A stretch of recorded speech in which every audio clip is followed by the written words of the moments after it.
Nos da mucho gusto recibirles aquí en Palacio, a las niñas, a los niños.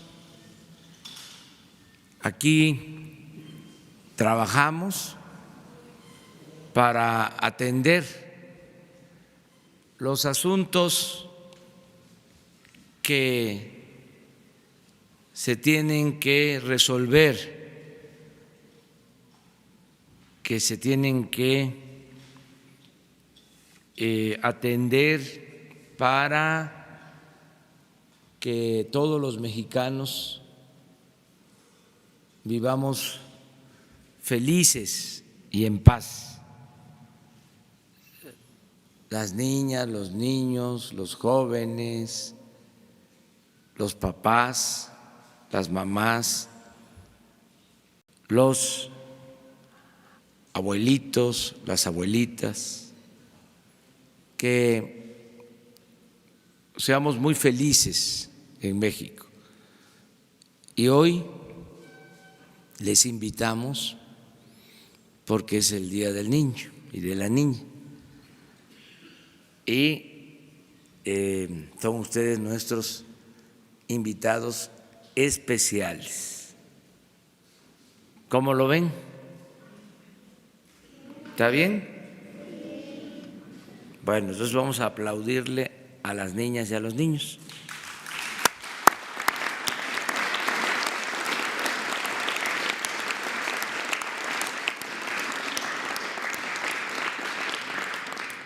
Y la felicitación a todas las niñas y los niños de México. Parte de nuestro trabajo es informar a los ciudadanos de lo que se hace en el gobierno todas las mañanas. Tenemos este encuentro con los periodistas, mujeres, hombres que se dedican a informar. Ese es el oficio del periodismo, los que trabajan para informar a todos los ciudadanos. Y todos los días tenemos esta reunión y se informa a través de los periodistas, de los medios, a toda la población. Se llama rueda de prensa. Nosotros decimos diálogo circular, porque no solo hablamos nosotros, sino los periodistas preguntan y nosotros contestamos. Son mensajes de ida y vuelta, de allá para acá y de aquí para allá. Se establece ese diálogo. Se hacen estos encuentros todos los días de 7 a 8 de la mañana. Por eso son las 7:02. Se llevan a cabo estos encuentros con los periodistas. Les invitamos para que puedan ustedes ahora, como testigos, como invitados especiales, presenciar cómo es esta conferencia de prensa. Vamos a comenzar ya. Ahora en las sillas de atrás están las periodistas y los periodistas, que siempre están aquí adelante, pero ahora ustedes son los invitados especiales, por eso están en las primeras filas. Voy a informar a las compañeras, compañeros de los medios de comunicación y a los ciudadanos que nos ven, que nos escuchan, que estamos muy contentos, muy satisfechos por la aprobación ayer en el Senado de la reforma laboral. Fue un avance importante porque se logra que los trabajadores tengan garantizados sus derechos para elegir con libertad a sus representantes, que los líderes sindicales no sean impuestos, sino que sean electos por los trabajadores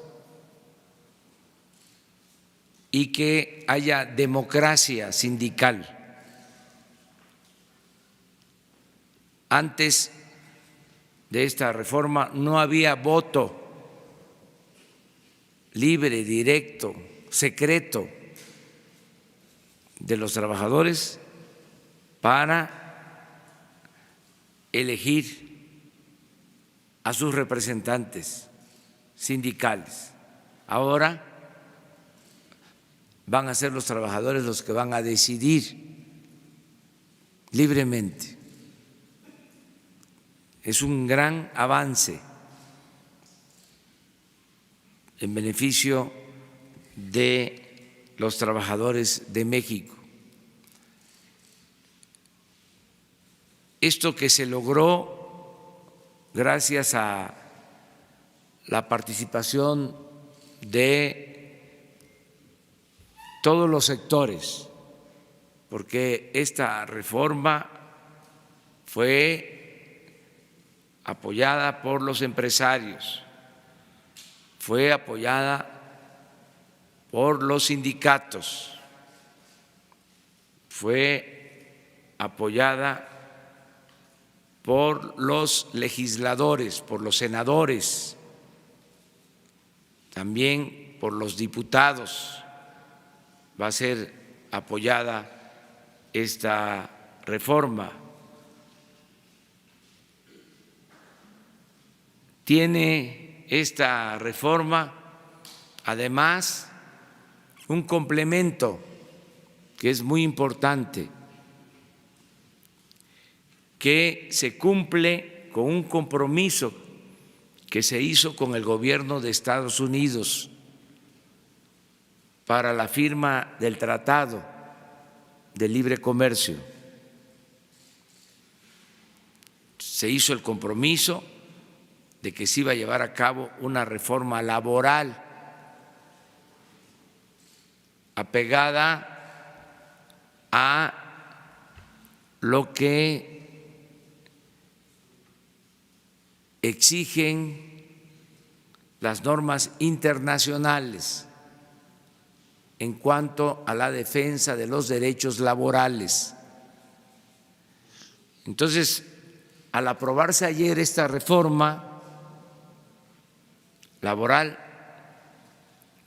se cumplen dos propósitos. El principal es que se benefician los trabajadores mexicanos, porque se establece la democracia sindical, el voto libre, el voto secreto, el que se consulte siempre a los trabajadores, que no hagan acuerdo los líderes a espaldas de los trabajadores, para que así defiendan los derechos que tienen los trabajadores mexicanos. Ese es el propósito principal, pero también, repito, se cumple con el compromiso que se hizo con el gobierno de Estados Unidos. Estamos demostrando que en México cumplimos los compromisos.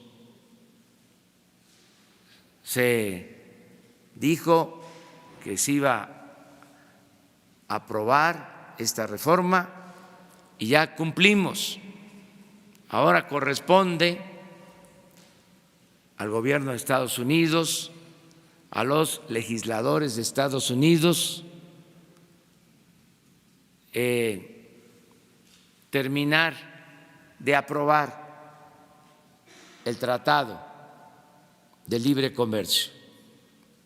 Nosotros estamos cumpliendo y queremos ese Tratado de Libre Comercio con Estados Unidos y con Canadá. Para hablar sobre esto, he invitado a Jesús Seade, economista, subsecretario de Relaciones Exteriores y quien nos representa en las negociaciones del Tratado de Libre Comercio. Él es el representante de nuestro gobierno en las negociaciones que se llevan a cabo en Estados Unidos y en Canadá, Jesús Seade. Y él va a explicar la importancia que tiene lo que se aprobó el día de ayer, la reforma laboral, la importancia que tiene sobre todo por el cumplimiento de nuestra palabra en cuanto a la firma del Tratado de Libre Comercio. Entonces vamos a escuchar a Jesús Seade.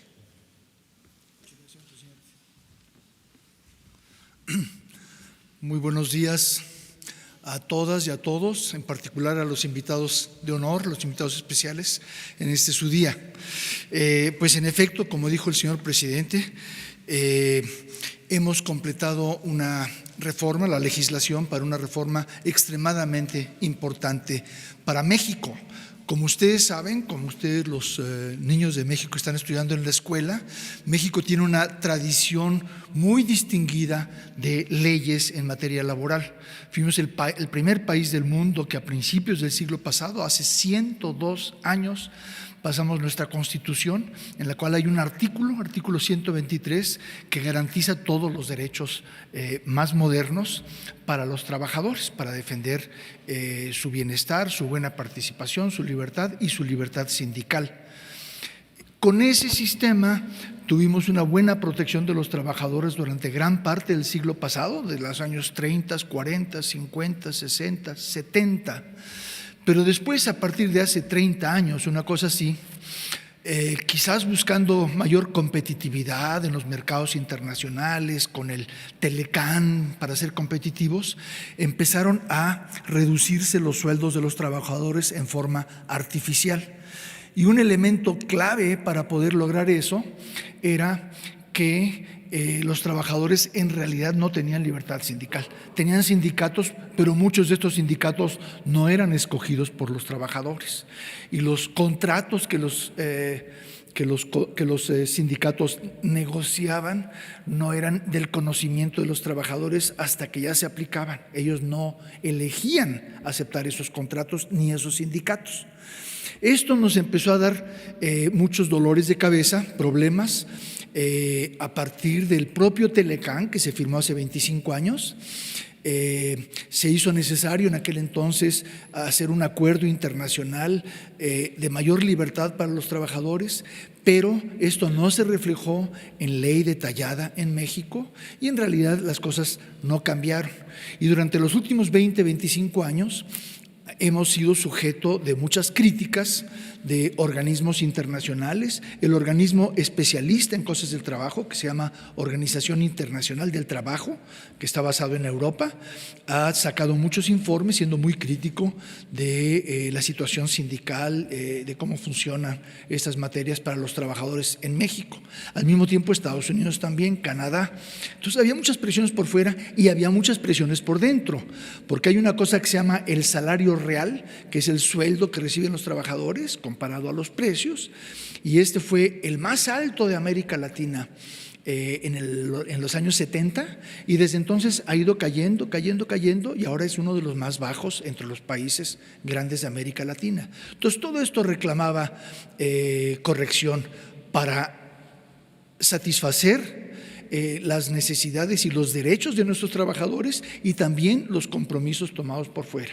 En ese contexto, nosotros adoptamos un compromiso en el Telecán de hacer lo que queríamos hacer por razones internas de México, y ayer se completó la aprobación por parte de los senadores, los diputados ya habían aprobado antes, de una reforma laboral extremadamente buena para México, muy moderna, muy ambiciosa, con muchos elementos de protección al trabajador, estabilidad de sus empleos, justicia en sus salarios, pero sobre todo lo más importante es que los trabajadores escogen mediante un voto libre y secreto a sus representantes, y también los trabajadores tienen que estar de acuerdo con el contrato bajo el cual van a trabajar, en un voto libre y secreto. Con eso cumplimos con nuestros trabajadores, cumplimos con una necesidad de muchas décadas de nuestro país, y cumplimos con los compromisos tomados con el exterior,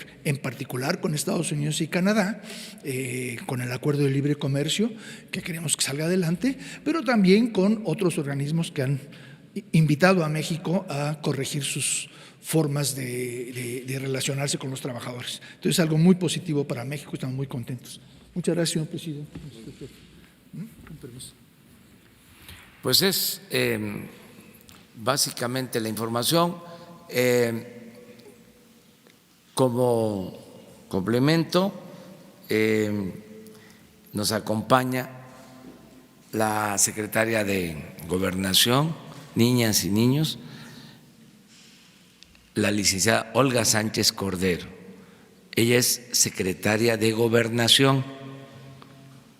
Por primera vez en la historia, una mujer es secretaria de Gobernación,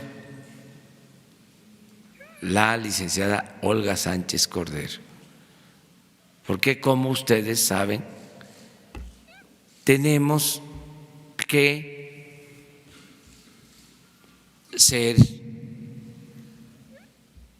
iguales, buscar la igualdad, nada de que solo los hombres puedan participar, tienen que participar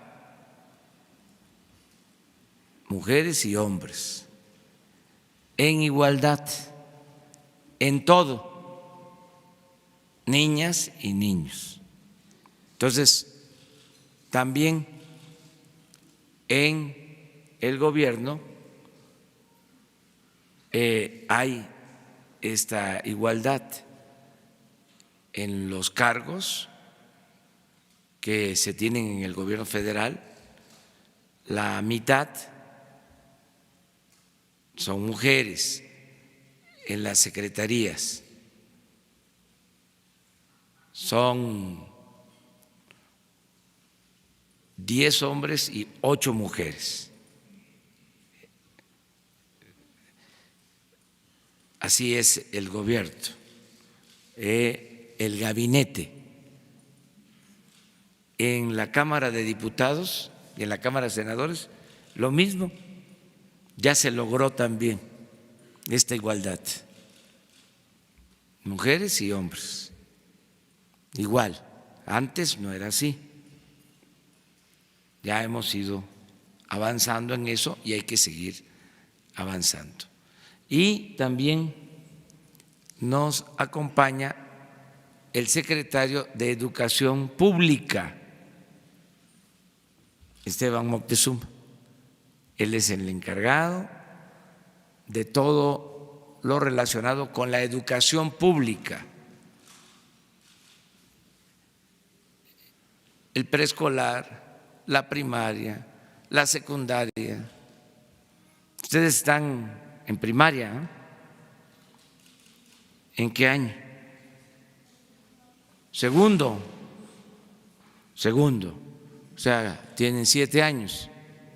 en promedio. 8. 7, claro, 7. Esteban se hace cargo de preescolar, primaria, secundaria, que se le llama educación básica. Luego, también Esteban se hace cargo de la educación media superior, lo que antes se conocía como preparatoria, que son los colegios de bachilleres, las escuelas técnicas, y también se hace cargo de la educación superior, las universidades, los institutos, y más allá de la licenciatura están los posgrados, maestría, doctorado, toda la educación, que es muy importante. Eso es el trabajo de Esteban, que trata con las maestras, los maestros de México, que son muy buenos. ¿Ustedes qué opinan de las maestras y de los maestros? ¿Son buenos? ¿Son buenos? A ver. Esto es muy importante. ¿Sí les enseñan? Sí. Bueno, un aplauso para las maestras y los maestros.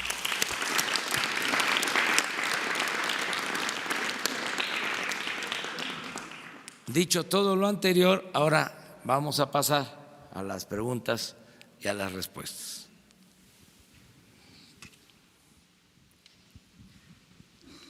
Presidente Constitucional de México, Carlos Pozos, de Líderes Mexicanos y Petróleo y Energía. Presidente, pues ya en el tema laboral, yo quisiera preguntarle, pues mañana es Día del Trabajo, saber si usted va a trabajar y saber si va a haber el desfile del 1 de mayo como se venía haciendo en años anteriores. Y sobre ese mismo tema, señor presidente, quisiera saber respecto al programa de Jóvenes Construyendo el Futuro. Se tiene reportes que hay 23.900 inscritos, pero que serán capacitados en tortillerías, fondas y tiendas y no tendrán el conocimiento de nuevas habilidades que usted nos pudiera explicar.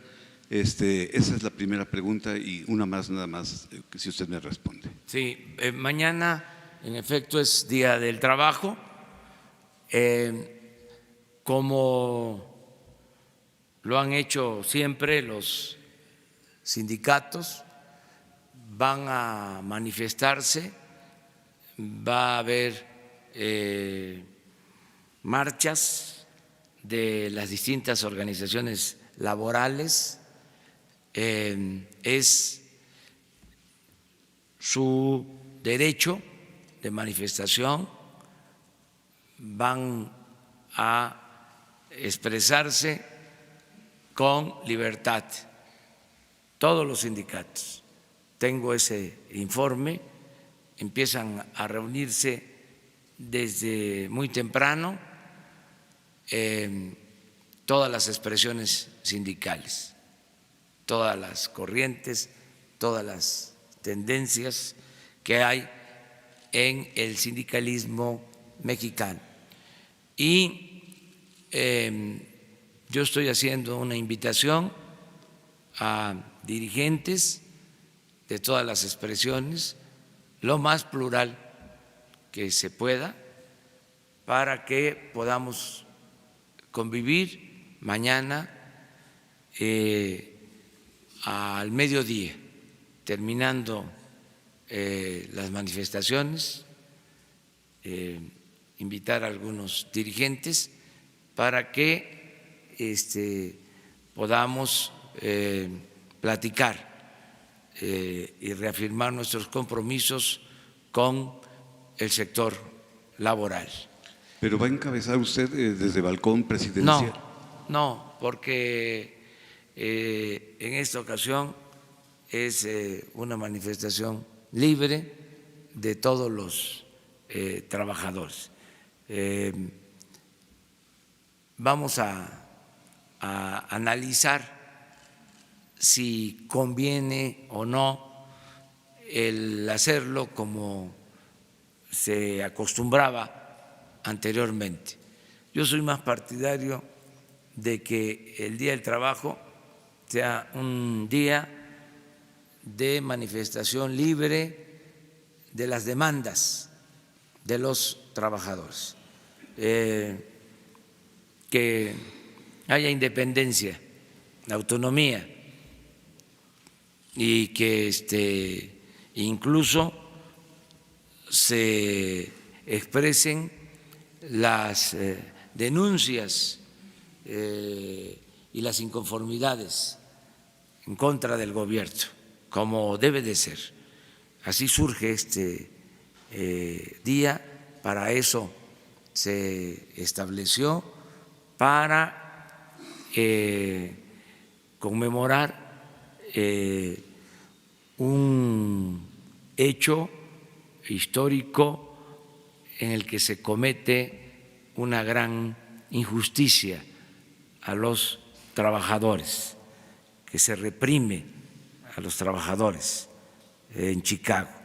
Por eso surge este día y es un día para la protesta, no para el aplauso, es para que los trabajadores se manifiesten. Es muy importante lo que comentaba Jesús Seade, a ver si ponen la gráfica, porque en este marco es que se va a conmemorar el Día del Trabajo. Jesús nos explicaba de lo que ha significado la política neoliberal o neoporfirista en cuanto al salario de los trabajadores. Luego de ser México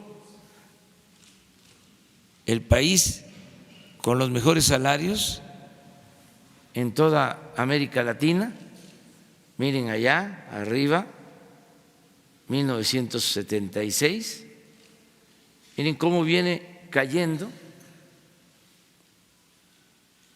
lo rojo es cómo se viene deteriorando el salario y llega a ser uno de los salarios más bajos de América y del mundo.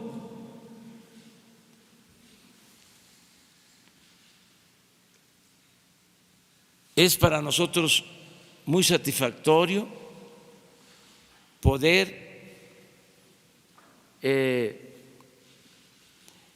decir que al inicio de este gobierno se da un aumento al salario mínimo y también a los salarios en general.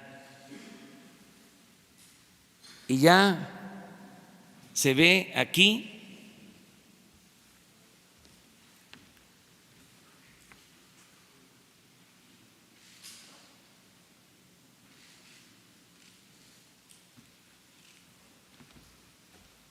muy poquito, pero ya empieza a repuntar, ya cambia, ya no va a seguir cayendo, va a ir poco a poco el salario recuperando su poder de compra, su poder adquisitivo.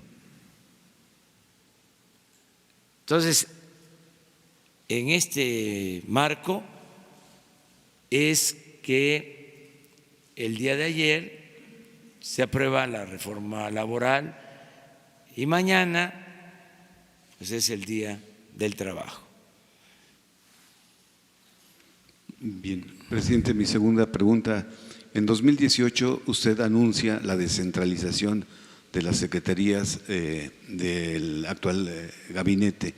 Quisiéramos saber cuál es el estado que guarda esta descentralización y finalmente la ley de austeridad está en stand-by. Hoy concluye sesiones el Congreso y si usted podría enviar un memorándum para que esta ley pudiera salir adelante.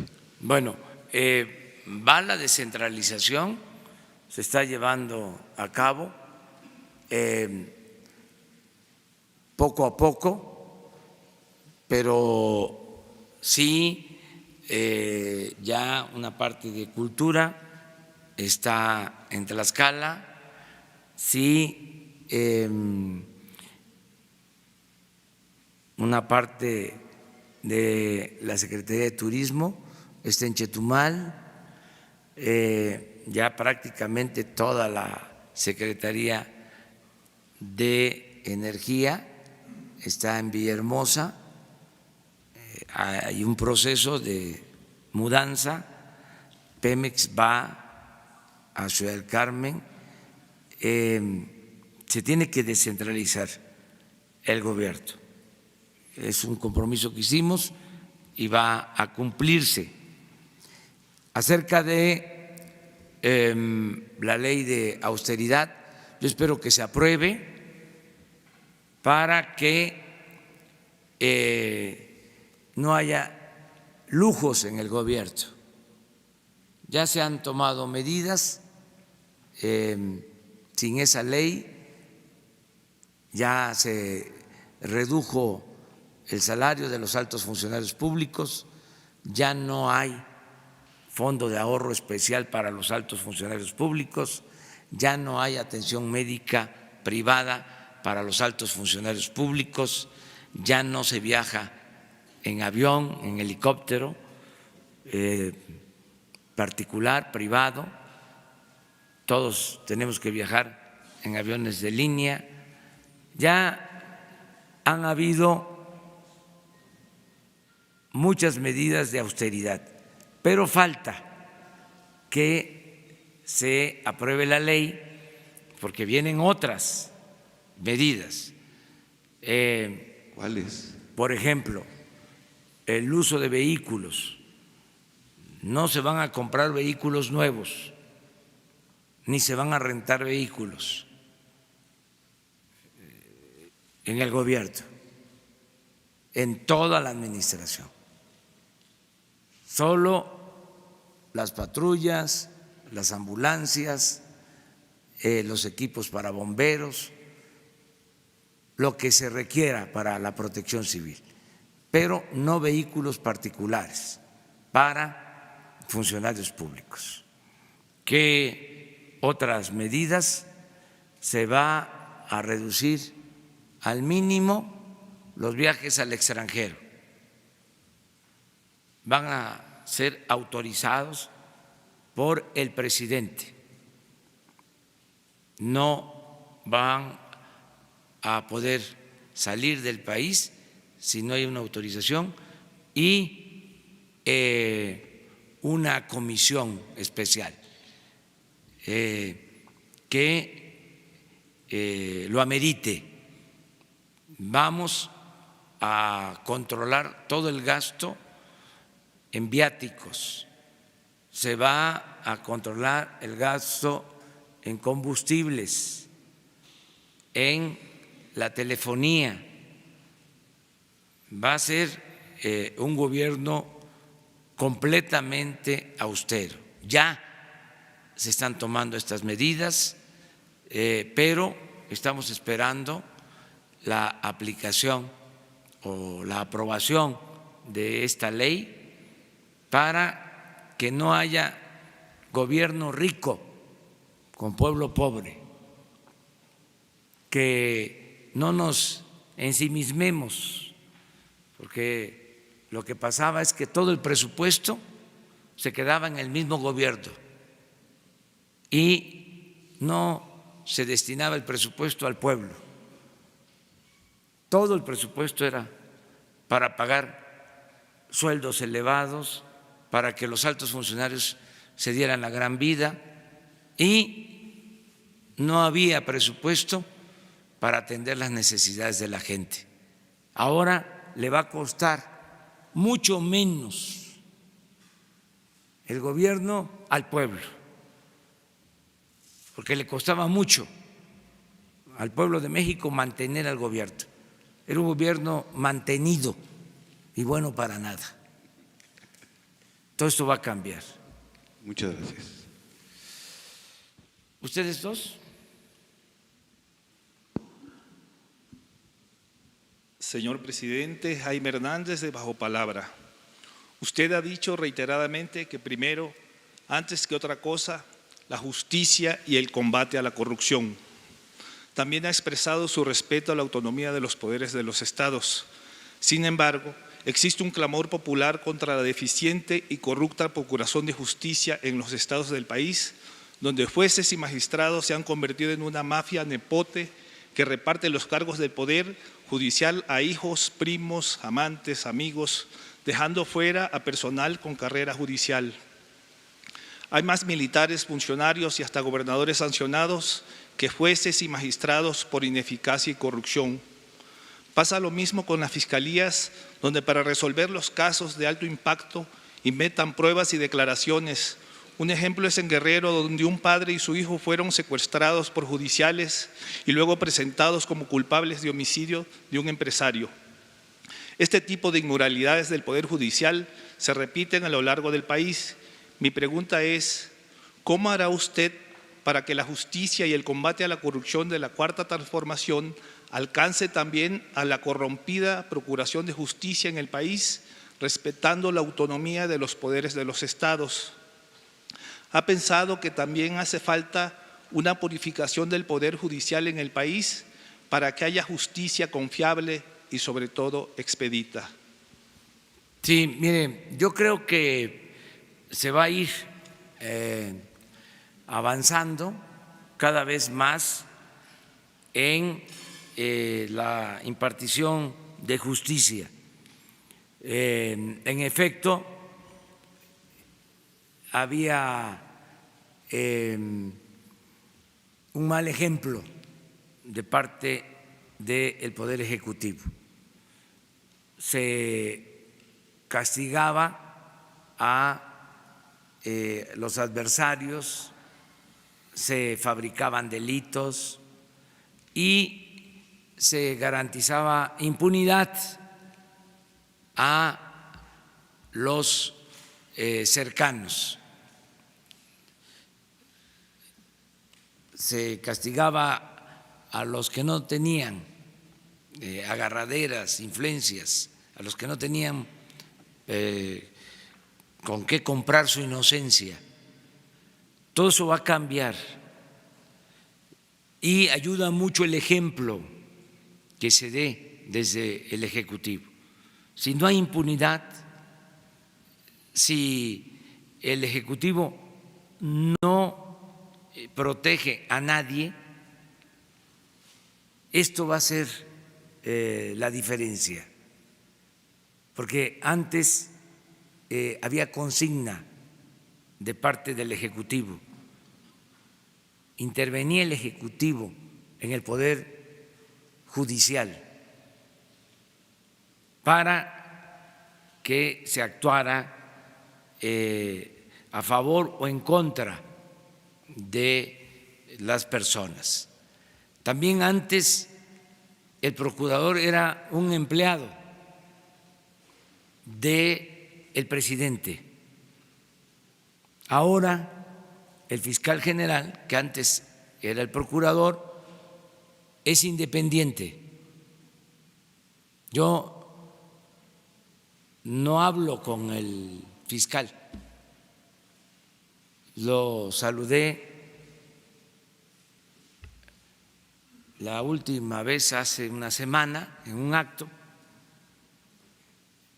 pero desde que lo nombraron nunca me he reunido con él, ni he hablado por teléfono con él. Yo creo que ya lleva como 2 meses y no me he reunido con él ni he hablado por teléfono con él, con el fiscal, porque es independiente, es autónomo. Lo que estamos nosotros planteando es que todos los asuntos que tienen que ver con la Fiscalía se deben de atender y vamos a estar presentando cuántos asuntos se han enviado a la Fiscalía y que ha habido de respuesta. En cuanto al Poder Judicial, lo mismo. No hay autorización de nadie para ir a pedir favores a jueces, a magistrados, a ministros. Es un poder independiente, es un poder autónomo. Eso no existía.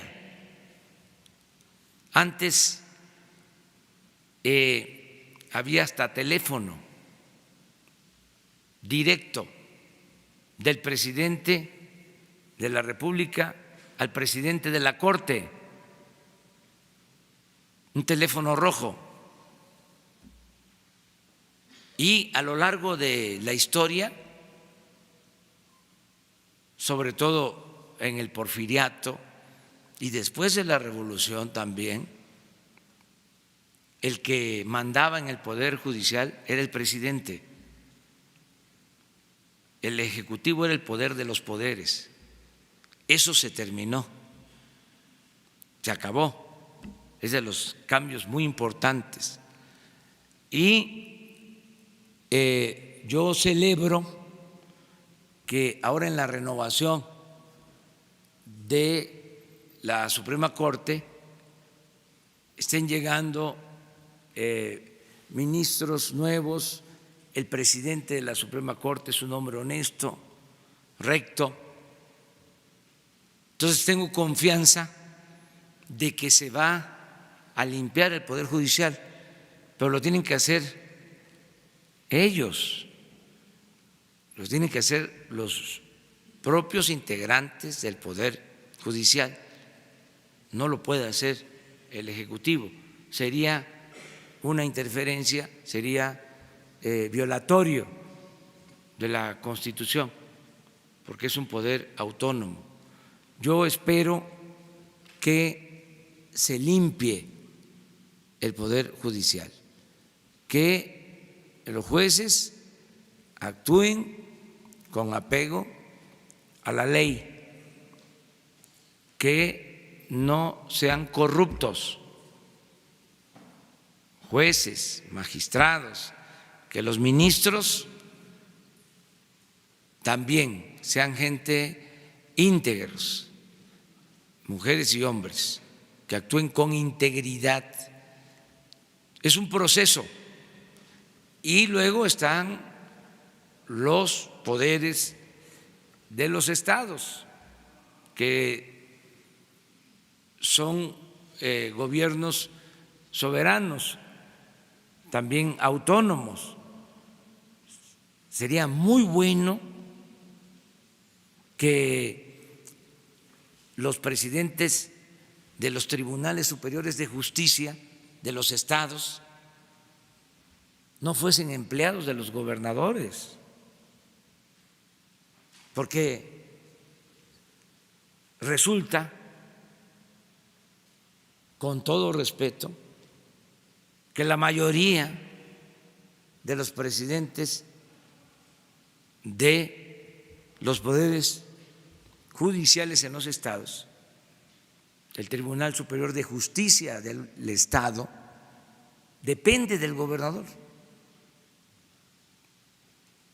casi en todos. Es una mala costumbre. Entonces no hay independencia. Cuando fui jefe de gobierno, fueron a verme los magistrados del Tribunal Superior de Justicia del Distrito Federal en ese entonces, para decirme, porque iban a elegir al presidente, que si cuál era mi opinión y les recomendé que de manera libre los magistrados eligieran al presidente. Estaban sorprendidos, pero así se hizo, de manera democrática.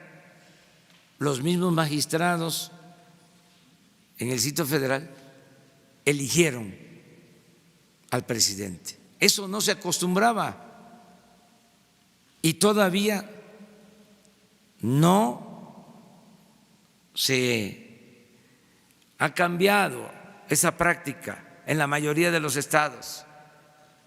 Ojalá y se le dé libertad, autonomía, o que el Poder Judicial en los estados se revele. La libertad no se implora, se conquista. ¿Cómo van a estar los del Poder Judicial en un estado o los del Poder Legislativo en un estado? Porque también sucede con los congresos locales, subordinados a los titulares del Poder Ejecutivo en los estados. Es un proceso de cambio. Y regresamos a lo de ayer. Imagínense que ahora los trabajadores van a poder elegir a sus dirigentes. Voto libre, secreto. Me han informado que se aprobó en el Senado también una modificación al artículo 123 para que la democracia sindical aplique a los trabajadores al servicio del Estado. Ojalá y se apruebe, porque entonces también los maestros van a tener que elegir a sus dirigentes sindicales con voto libre, directo, secreto. Y la verdad va a ser muy interesante observar una elección de todos los maestros de México para ver quiénes van a ser sus dirigentes en elección abierta, libre, con voto secreto. Y sería extraordinario, eso sería un paso más, que estas elecciones las organizara el Instituto Electoral. Se podría llevar a cabo. Entonces, todos, sin compra de voto, sin amenazas, voto libre. Imagínense en el sindicato petrolero, me lo plantean, me lo están demandando, pero yo no puedo intervenir. Ahora, ya con la nueva ley, los dirigentes de secciones del sindicato petrolero tienen que ser electos por los trabajadores. Voto secreto. ¿Saben cómo votaban? Tenían que mostrar su identificación. Y ahí los apuntaban. Y claro que habían represalias. Se ponía cerca de la mesa donde estaban votando un representante del sindicato para estar apuntando. Ya eso se termina y vamos a cuidar de que se respete lo que se está aprobando en la ley, que no haya simulación. Muy bien. La compañera. Guadalupe Lizárraga, Los Ángeles Press. Señor presidente, ¿cómo hace valer su palabra aquí en las conferencias de prensa para que se transforme en una auténtica gestión pública? Esto porque, ¿cómo llega a que sus instrucciones se den seguimiento por su gobierno? Lo digo porque en el caso del titular del Instituto de Mexicanos en el Exterior, Roberto Valdovinos, ha estado prohibiendo la entrada a migrantes a los foros consultivos en Estados Unidos. Uno de estos foros fue en Nueva York recientemente y la persona a la que se le prohibió entrar a este foro es un migrante con más de 20 años, Francisco Ramírez, albañil de oficio y un activista de derechos humanos, entre otras 4 personas más. A él se le prohíbe la entrada por ser crítico, por haber sido crítico en su campaña de gobierno, en campaña para la presidencia en Nueva York, en una de sus visitas. Además de ese caso, pues fue maltratado verbalmente, físicamente. Otro de los puntos es la libertad de expresión, la censura, que aquí mismo en la conferencia de prensa yo he sufrido, porque su conferencia de prensa fue cortada en mi denuncia sobre la falsedad del caso Wallace por revelar las agresiones de parte de Isabel Miranda, y en esta parte Notimex cortó esa parte del video. Y además también hay denuncias en el Senado, hay un punto de acuerdo por las violaciones a los derechos laborales de corresponsales en el extranjero, también por esta agencia del Estado. Esa es mi pregunta. Muchas gracias. Sí, mire, ya se escuchó la denuncia y el secretario de Relaciones Exteriores tiene que atenderlo. No hay ninguna indicación para limitar a nadie su derecho de manifestación, a nadie. Puede ser que alguien se tome estas atribuciones y además también no se puede de la noche a la mañana eliminar por completo el autoritarismo. Llevamos unos meses. Siempre digo que todavía no termina de irse el viejo régimen con sus prácticas y no termina todavía de nacer lo nuevo. Es un proceso de transición, lleva tiempo, porque es un asunto incluso de mentalidad, de cambio de mentalidad. Sí, entonces poco a poco tienen que ir entendiendo de que nosotros somos servidores públicos, siervos de la nación, y que tenemos que escuchar a todos y respetar a todos. Entonces, el hecho de que tú estés expresándote como lo estás haciendo, con libertad, y que nos estén escuchando, y que sepa el señor que estás señalando que no dejó pasar o participar a un migrante, ya este hecho, ¿sí?, es algo positivo, porque antes no se escuchaba a nadie, se silenciaba todo. Y además que Marcelo Ebrard tome cartas en el asunto.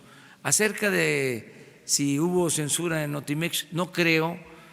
En el caso de Notimex también ya se dio un cambio. Quien está a cargo de Notimex es una periodista profesional, íntegra, incapaz incapaz de censurar a nadie. Y aquí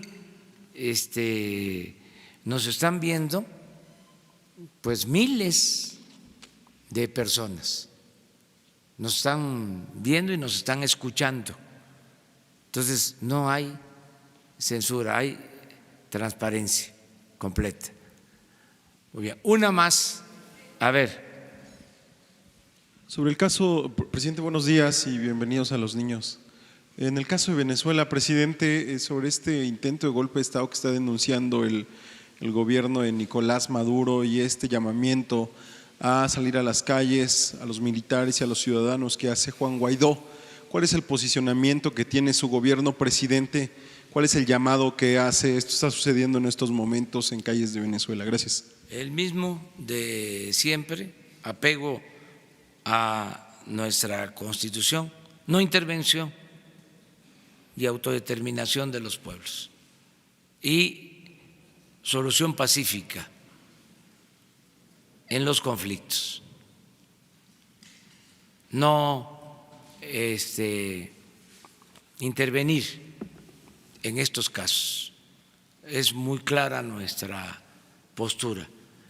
Deseamos que haya diálogo, que se respeten los derechos humanos, que no se apueste a la violencia en todos los países del mundo, pero no intervenimos porque el respeto al derecho ajeno es la paz. Muchas gracias. Tenemos que irnos porque vamos a desayunar con las niñas y con los niños. Les informo, voy a estar en la reunión del Infonavit. Voy a estar el día de hoy como parte de mi agenda. Y vamos ahora a desayunar, ya es la hora de desayunar con las niñas y con los niños. Muchas gracias. Vámonos, vámonos.